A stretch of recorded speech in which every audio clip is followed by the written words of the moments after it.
Friends, स्वागत है आपका फिर से हमारे चैनल ब्रिलियंस 53 में।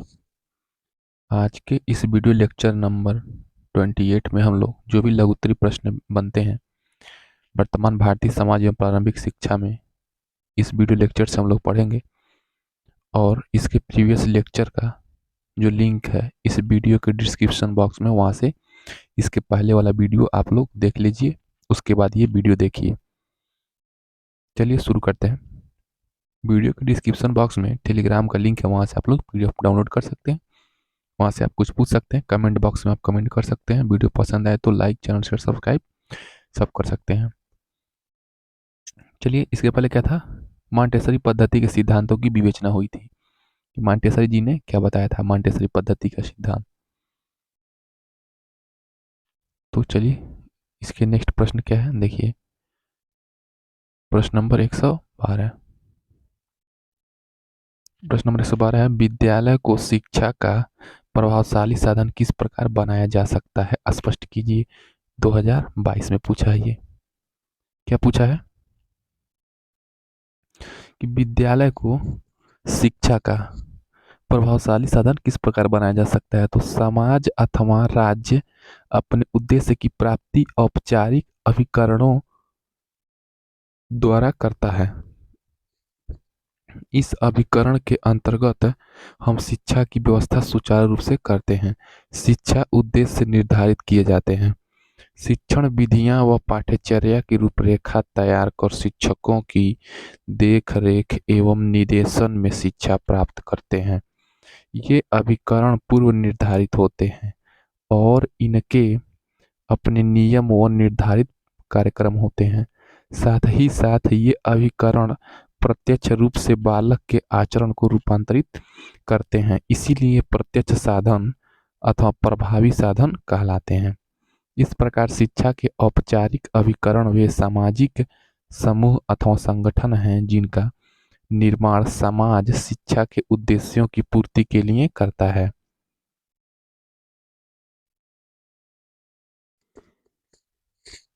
तो जिनका निर्माण समाज के शिक्षा उद्देश्यों की पूर्ति के लिए करता है, जैसे शिक्षण संस्थाएं, विद्यालय, महाविद्यालय और विश्वविद्यालय। इस प्रकार विद्यालय को शिक्षा का प्रभावशाली साधन माना जा सकता है। प्रश्न नंबर 113 देखिए। प्रश्न नंबर 113 क्या है, शिक्षा के प्रभावी कारक रूप में समाज की विवेचना कीजिए। 2022 में पूछा है ये प्रश्न। शिक्षा के प्रभावी कारक रूप में, तो शिक्षा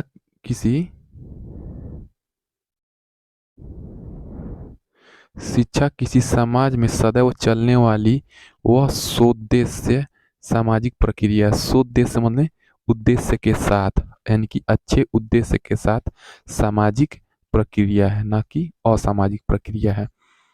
इसमें समाज का क्या है, भला है, इसीलिए इसको सामाजिक प्रक्रिया कहा गया है।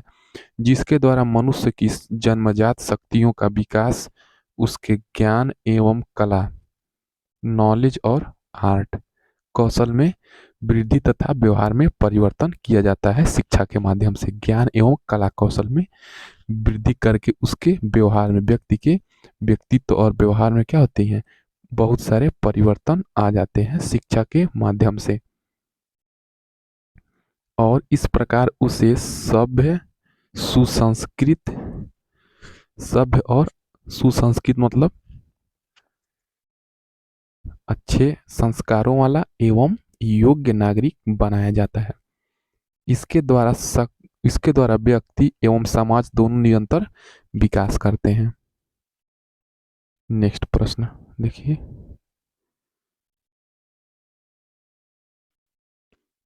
114 114 क्या है, भूमंडलीय ताप वृद्धि से क्या अभिप्राय है।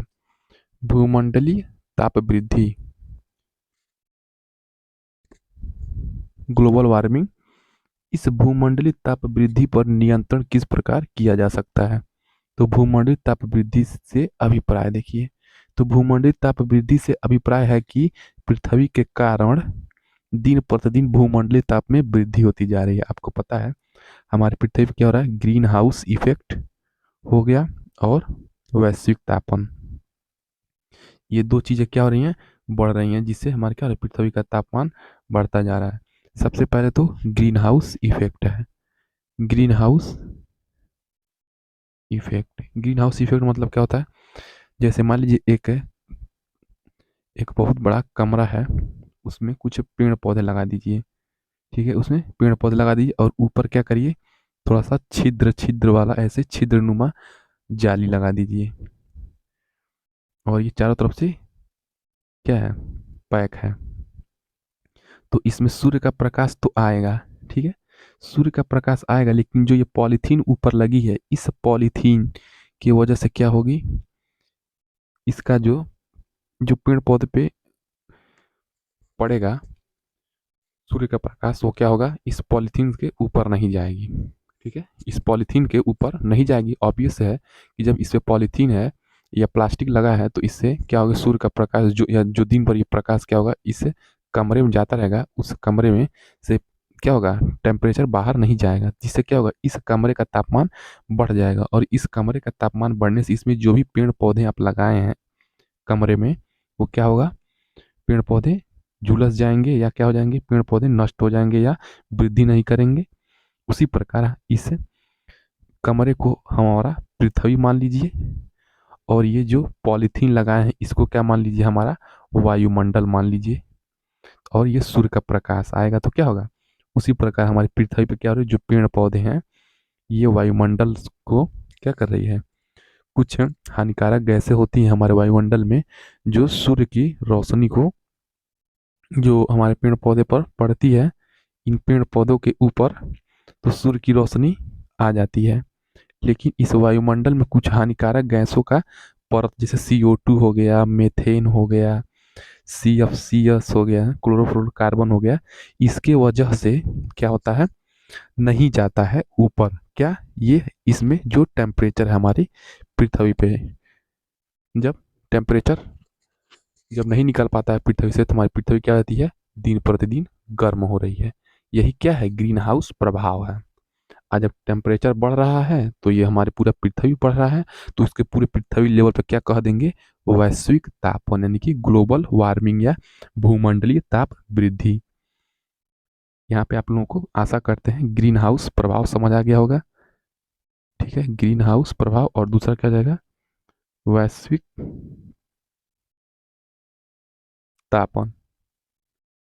इन दोनों को हम लोग क्या कहेंगे, भूमंडलीय ताप वृद्धि। इन दोनों की वजह से क्या रहा है, भूमंडलीय ताप वृद्धि, यानी कि पृथ्वी के तापमान में दिन प्रतिदिन वृद्धि हो रही है। क्यों हो रही है, क्योंकि हमारे वायुमंडल में के परत में क्या हो रहा है, ये हमारे मान लीजिए ये पेड़ पौधे हैं, ये चिड़िया है, ये ठीक है, ऐसे मान लीजिए ये प्राकृतिक दृश्य है। तो ये जो हमारा वायुमंडल है, इस वायुमंडल में CO2 का परत बन जा रहा है, गैस का, मीथेन का बन जा रहा है, क्लोरोफ्लोरोकार्बन का, सल्फर डाइऑक्साइड का बन जा रहा है।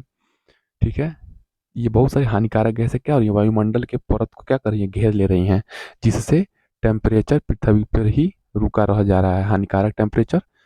तो पृथ्वी का ताप वृद्धि होता जा रहा है, जिससे क्या हो रही है, अनियमितता मौसम में देखने को मिल रही है।